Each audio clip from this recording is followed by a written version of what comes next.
उठानी एकादशी की कथा सुनाते हैं, पावन कथा सुनाते हैं। शालिग्राम और तुलसी विवाह भी आज रचाते हैं, हम कथा सुनाते हैं। हम देव उठानी एकादशी की कथा सुनाते हैं, पावन कथा सुनाते हैं। शालिग्राम और तुलसी विवाह भी आज रचाते हैं, हम कथा सुनाते हैं। जो व्रत करते हैं इस दिन विष्णु जी होते हैं प्रसन्न। जो व्रत करते हैं इस दिन विष्णु जी होते हैं प्रसन्न।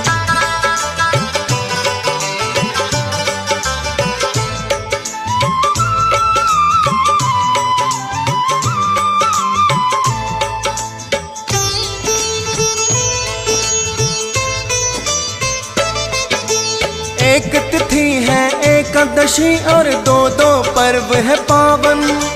दोनों कथाओं का हम भक्तों आज करें वर्णन। देव उठानी एकादशी की पहले सुनो कथा। किसी प्राचीन नगर में एक धर्मात्मा राजा था। एकादशी के व्रत करता और प्रजा से भी करवाता। एकादशी को नगर में भोजन कोई नहीं बनाता, क्योंकि उस राजा ने सबको है आदेश दिया। और आदेश का पालन भी सारी नगरी ने किया। व्रत करते हैं सब नगरी में अन्न न खाते हैं, पावन कथा सुनाते हैं। शालिग्राम और तुलसी विवाह भी आज रचाते हैं, हम कथा सुनाते हैं। जो व्रत करते हैं इस दिन विष्णु जी होते हैं प्रसन्न। जो व्रत करते हैं इस दिन विष्णु जी होते हैं प्रसन्न।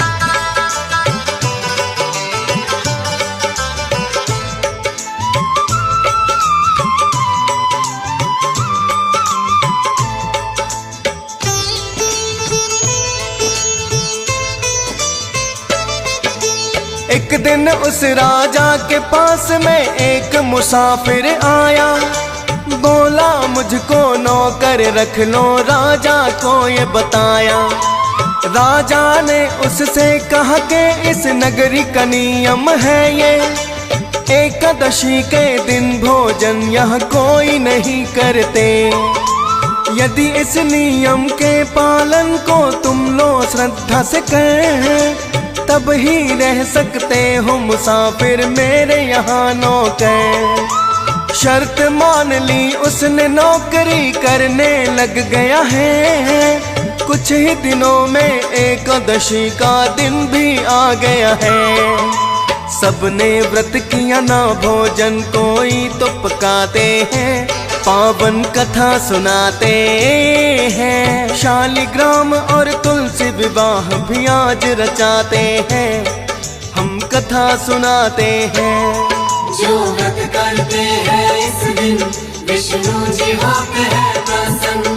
जो व्रत करते हैं इस दिन विष्णु जी होते हैं प्रसन्न।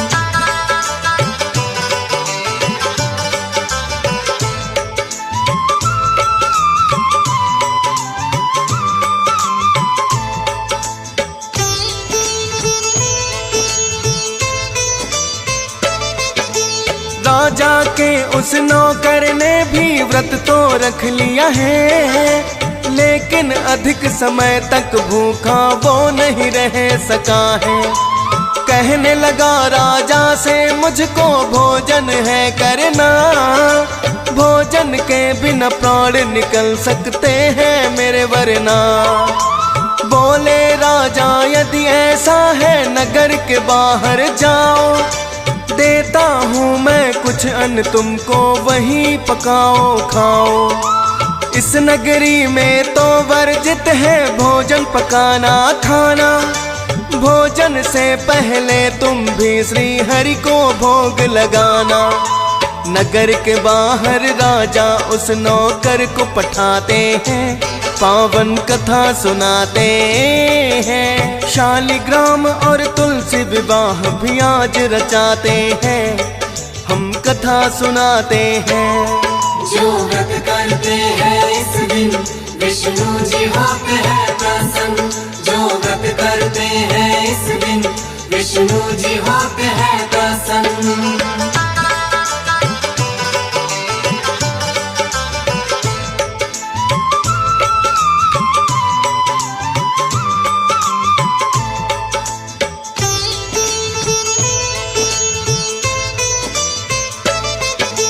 नगर के बाहर नदी किनारे नौकर चला आया, और नदी से लेकर के जल भोजन उसने पकाया। कुछ ही देर में भोजन बनकर हो गया है तैयार। श्री हरि विष्णु जी को नौकर करने लगा पुकार, हाथ जोड़ कर कहने लगा है विष्णु जी आ जाओ, भोजन है तैयार है भगवन आकर भोग लगाओ।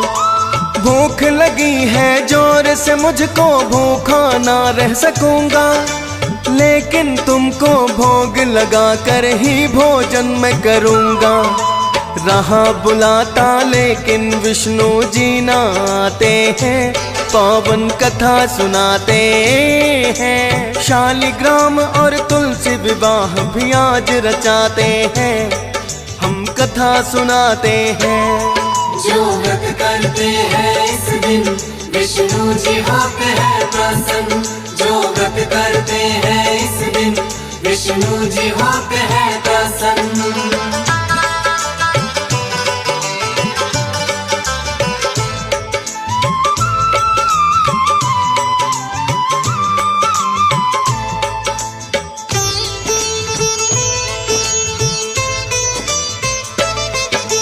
हो गई है दोपहर, सुबह से दिन ढलने लग जाए, लेकिन भोग लगाने को ना विष्णु जी आए।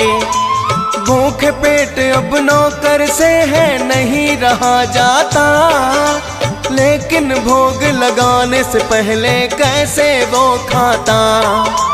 कहने लगा यदि भोग लगाने ना आए भगवान, भूख के मारे निकल ही जाए ना कहीं मेरे प्राण। विष्णु जी को भा गया अपने भक्त का भोलापन, सीधे साधे भक्त पे अपने हुए बड़े ही प्रसन्न। भोग लगाने के लिए स्वयं ही प्रकट हो जाते हैं, पावन कथा सुनाते हैं। शालिग्राम और तुलसी विवाह भी आज रचाते हैं, हम कथा सुनाते हैं। जो व्रत करते हैं इस दिन विष्णु जी होते हैं प्रसन्न। जो व्रत करते हैं इस दिन विष्णु जी होते हैं प्रसन्न।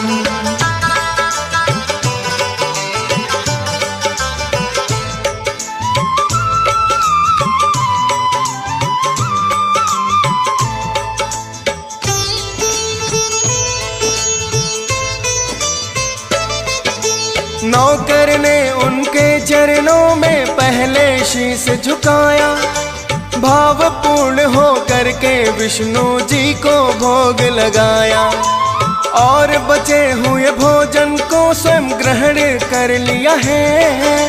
करके भोजन लौट नगर में नौकर आ गया है। लगा पूछने राजा तो नौकर ने सब है बताया, भोजन करने से पहले मैं हरि को भोग लगाया। राजा ने सोचा कि नौकर झूठ बोल रहा है, बिना ही भोग लगाए इसने भोजन कर लिया है। धीरे धीरे ऐसे ही दिन बीतते जाते हैं, पावन कथा सुनाते हैं। शालिग्राम और तुलसी विवाह भी आज रचाते हैं, हम कथा सुनाते हैं। जो व्रत करते हैं इस दिन विष्णु जी होते हैं प्रसन्न। जो व्रत करते हैं इस दिन विष्णु जी होते हैं प्रसन्न।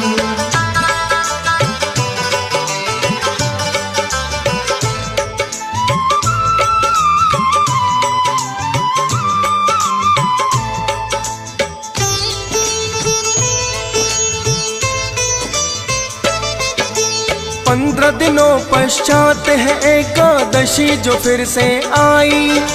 भोजन के लिए नौकर ने राजा से आज्ञा चाही। जानते थे राजा इससे ना भूखा जाए रहा, उतना ही अन्न राजा ने फिर से नौकर को दिया। नौकर बोला इससे मेरा पेट नहीं भर पाए, क्योंकि नहीं अकेला मैं श्री हरि भी भोजन खाए। राजा ने सोचा कि इसको लालच आ गया है, दोगुना अन्न पकाने के लिए उसे दे दिया है।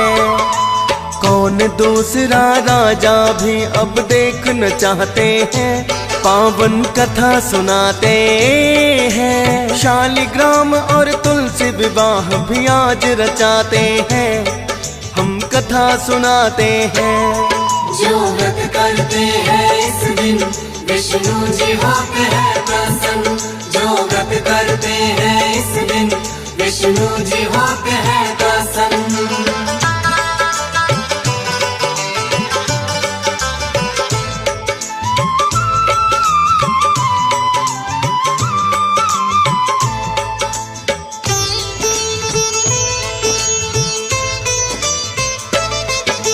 लेकर दुगना अन्न नौकर तो फिर से वही आया।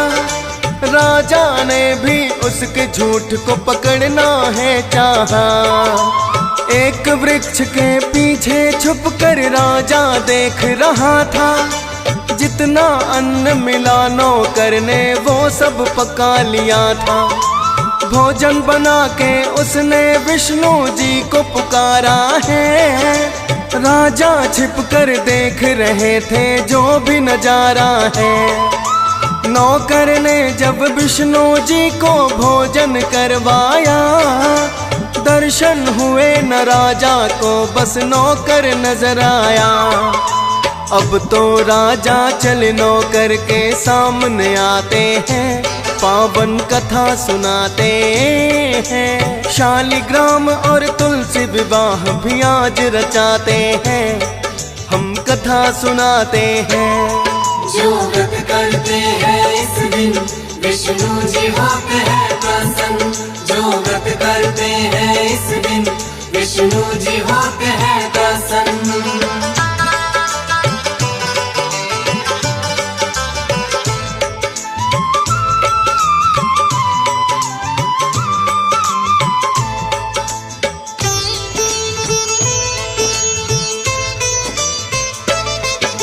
राजा ने फिर तो नौकर से पूछना है चाहा, कहाँ तुम्हारे विष्णु जी, तुमने किस भोग लगाया। नौकर ने फिर हाथ जोड़कर विनती की हरि से, आज तो आपके हाथ में भगवन अब है लाज मेरी ये। यदि राजन को आपके दर्शन ना हो पाएंगे, ताना देंगे मुझे सदा ही झूठा बताएंगे। सुन के उसकी विनती को विष्णु जी हुए प्रसन्न। राजा को भी दे दिए हैं साक्षात उन्होंने दर्शन। दंडवत कर राजा चरणों में गिर ही जाते हैं, पावन कथा सुनाते हैं। शालिग्राम और तुलसी विवाह भी आज रचाते हैं, हम कथा सुनाते हैं। जो व्रत करते हैं इस दिन विष्णु जी होते हैं प्रसन्न।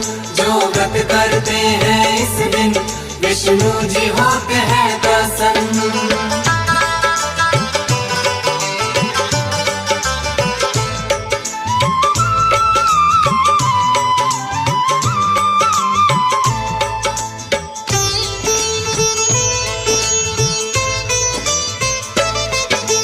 उस दिन के पश्चात राजा ने इतना लिया है जान, आडंबर नहीं केवल भाव के भूखे हैं भगवान।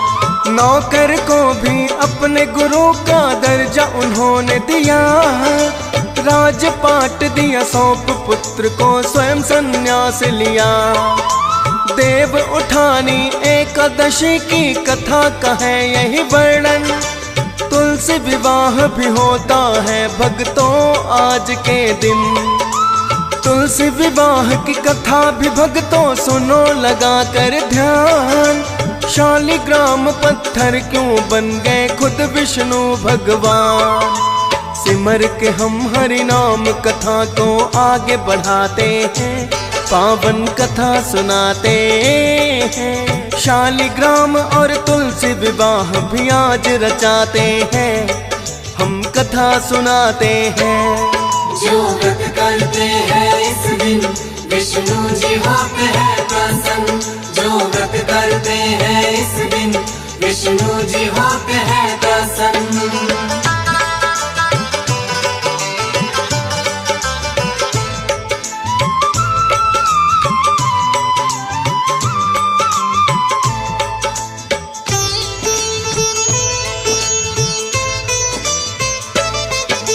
काल ने मिराक्षस के घर पुत्री का जन्म हुआ है, अपनी पुत्री को तो उन्होंने वृंदा नाम दिया है। राक्षस कुल में जन्म लिया पर करने लगी भक्ति, श्री हरि विष्णु की भक्ति में उसकी बड़ी आसक्ति। काल ने मिराक्षस को जो कि पसंद नहीं आया, जालंधर नाम के राक्षस से पुत्री का विवाह रचाया। जालंधर के घर पत्नी बनकर जब वृंदा आई, पतिव्रता नारी की उसने सारी रीत निभाई। जालंधर भी वृंदा को पाकर खुश हो जाते हैं, पावन कथा सुनाते हैं। शालिग्राम और तुलसी विवाह भी आज रचाते हैं, हम कथा सुनाते हैं।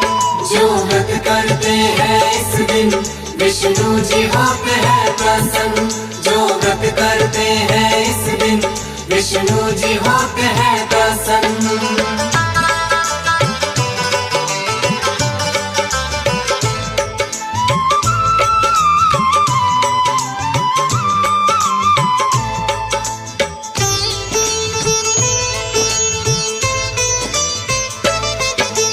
पतिव्रता नारी को पाकर बढ़ गई उसकी शक्ति, लेकिन वृंदा तो करती थी विष्णु जी की भक्ति।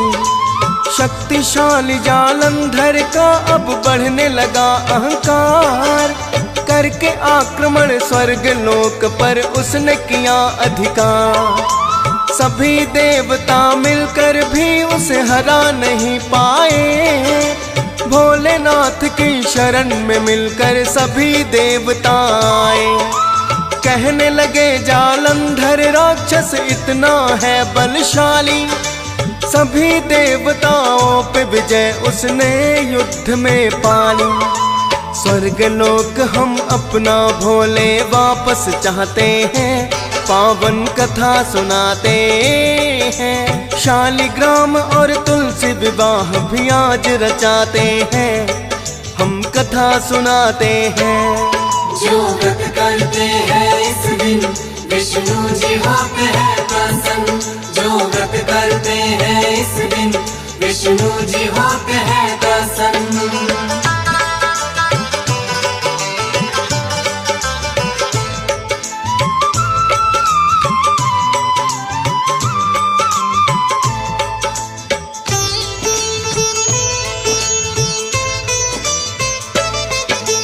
कहने लगे भोले मैं उसको जाकर समझाता हूँ, स्वर्ग सिंहासन तुमको फिर से वापस दिलवाता हूँ। फिर तो भोले जालंधर राक्षस के पास आते हैं, स्वर्ग सिंहासन लौटा दो ये उसको समझाते हैं। किंतु जलंधर को था अपनी शक्ति पे अहंकार। बोला स्वर्ग है मेरा किसी का ना इस पे अधिकार। युद्ध करके जीता है मैंने स्वर्ग लोक को भोले, चाहे तो फिर मुझे हरा कर स्वर्ग लोक को ले ले। भोलेनाथ जालंधर को समझा नहीं पाते हैं, पावन कथा सुनाते हैं। शालिग्राम और तुलसी विवाह भी आज रचाते हैं, हम कथा सुनाते हैं। जो व्रत करते हैं इस दिन विष्णु जी होते हैं प्रसन्न। जो व्रत करते हैं इस दिन विष्णु जी होते हैं प्रसन्न।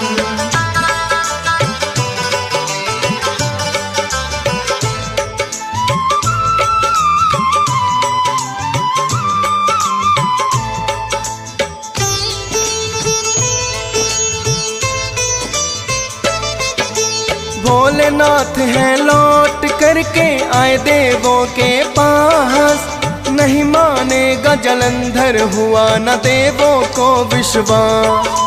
कहने लगे हैं देवता भोले हुई हमारी हार, अब तो आपको ही करना होगा उसका संहार। भोलेनाथ संग मिल करके देवों ने की तैयारी, देवों और जालंधर में तो युद्ध हुआ बड़ा भारी। सभी देवता मिलकर भी उसे हरा नहीं पाए, विष्णु जी की शरण में आखिर सभी देवता आए। विष्णु जी को आकर अपनी व्यथा बताते हैं, पावन कथा सुनाते हैं। शालिग्राम और तुलसी विवाह भी आज रचाते हैं, हम कथा सुनाते हैं। जो व्रत करते हैं इस दिन विष्णु जी होते हैं प्रसन्न। जो व्रत करते हैं इस दिन विष्णु जी होते हैं प्रसन्न।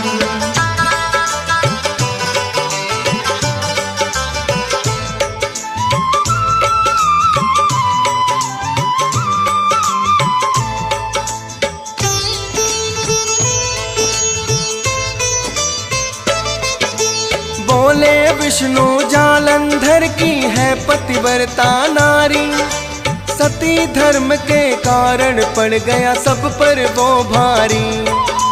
बल से जालंधर राक्षस को ना जीता जाएगा, जहाँ नहीं चलता है बल वहाँ छल काम आएगा। जो पतिव्रत धर्म टूटे वो होगा शक्तिहीन, करके वध फिर उसका तुम तो लेना स्वर्ग कुछ ही। सभी देवताओं ने विष्णु जी से विनती की, आपको करना होगा विष्णु जी ये नेक काम भी। देवों की विनती विष्णु जी मान ही जाते हैं, पावन कथा सुनाते हैं। शालिग्राम और तुलसी विवाह भी आज रचाते हैं, हम कथा सुनाते हैं। जो व्रत करते हैं इस दिन विष्णु जी होते हैं प्रसन्न। जो व्रत करते हैं इस दिन विष्णु जी होते हैं प्रसन्न।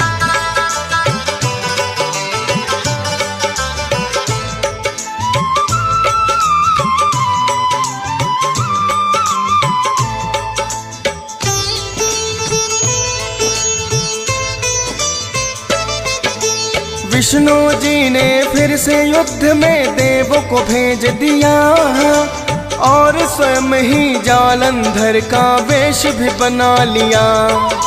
बन के जालंधर चले वृंदा के महल में है वो आए।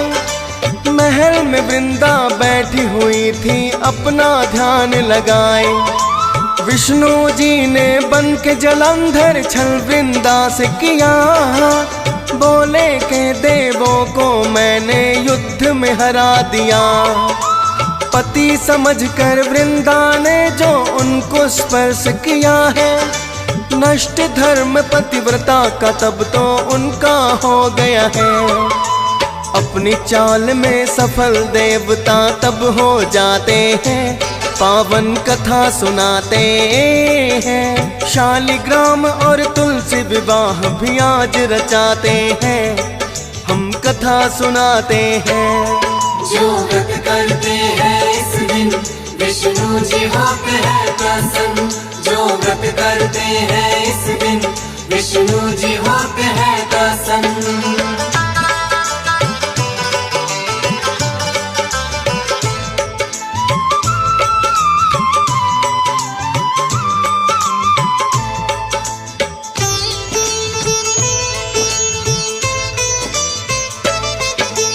धर्म नष्ट हुआ वृंदा का तो मर गया है जालंधर। कटा हुआ जो शीस था उसका आंगन में गया गिर। देख पति के शीस को है वृंदा ने रुदन मचाया। विष्णु जी पर भी वृंदा को क्रोध बड़ा ही आया। क्रोध में भर के उन्होंने विष्णु जी को श्राप दिया, पत्थर बन जाओ छल आपने मेरे साथ किया। श्राप दिया वृंदा ने, विष्णु पत्थर बन गए हैं। इतना देखकर सभी देवता चिंतित बड़े हुए हैं। भोलेनाथ फिर आकर वृंदा को समझाते हैं, पावन कथा सुनाते हैं। शालिग्राम और तुलसी विवाह भी आज रचाते हैं, हम कथा सुनाते हैं। जो व्रत करते हैं इस दिन विष्णु जी होते हैं प्रसन्न। जो व्रत करते हैं इस दिन विष्णु जी होते हैं प्रसन्न।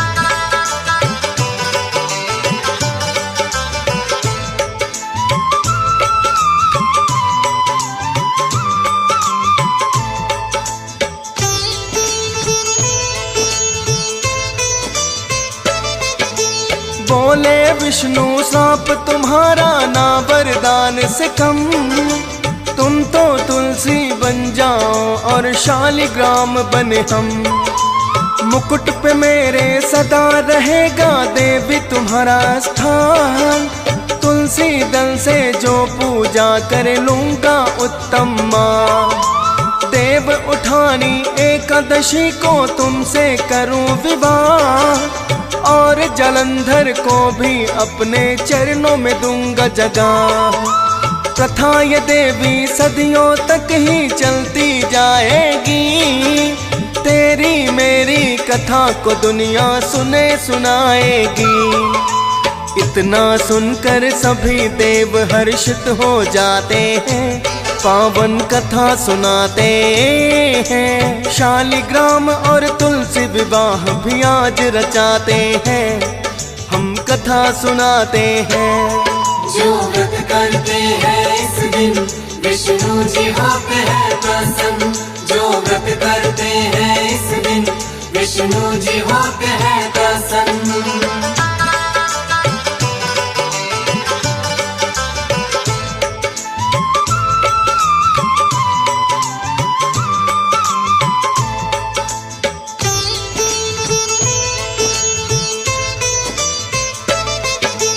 अपने पति को लेकर के फिर वृंदा सती हुई। जहाँ पड़ी थी राख तुलसी बन करके उग वो गई। देव उठानी एकादशी का दिन जब आया है, शालिग्राम के रूप में विष्णु जी ने विवाह रचाया है। विष्णु जी ने अपना दिया हुआ वचन निभाया है। तुलसी ने उनके भी साथ ही अपना स्थान पाया है। और जलंधर विष्णु जी का बन गया पार्षद है। तुलसी विवाह की कथा ये भक्तों सुनो यहीं तक है। श्रद्धा भाव से भक्त आज यही रीत निभाते हैं, पावन कथा सुनाते हैं। शालिग्राम और तुलसी विवाह भी आज रचाते हैं, हम कथा सुनाते हैं।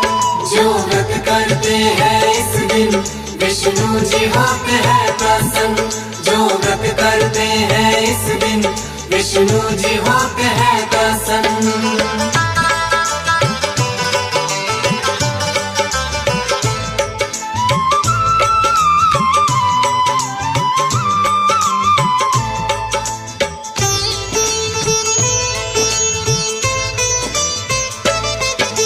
अपने तप के कारण भक्तों वृंदा थी महान, तुलसी बनकर हरि चरणों में पा लिया उसने स्थान।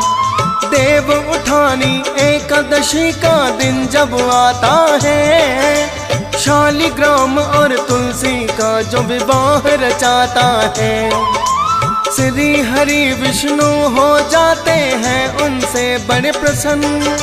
हंस राज रहन करता सदा हरि चरणों में नमन। दियस पाल ने श्रद्धा पूर्वक किया कथा का वर्णन, फौज सुरेश भी लिखता जाए करके शारदे सिमरन।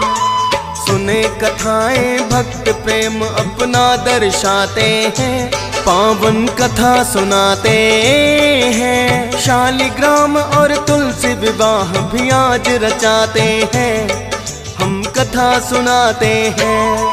जो व्रत करते हैं इस दिन विष्णु जी होते हैं प्रसन्न। जो व्रत करते हैं इस दिन विष्णु जी होते हैं प्रसन्न।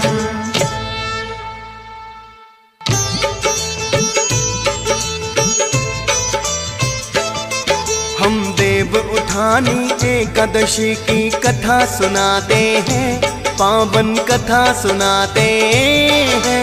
शालिग्राम और तुलसी विवाह भी आज रचाते हैं, हम कथा सुनाते हैं। हम देव उठानी एकादशी की कथा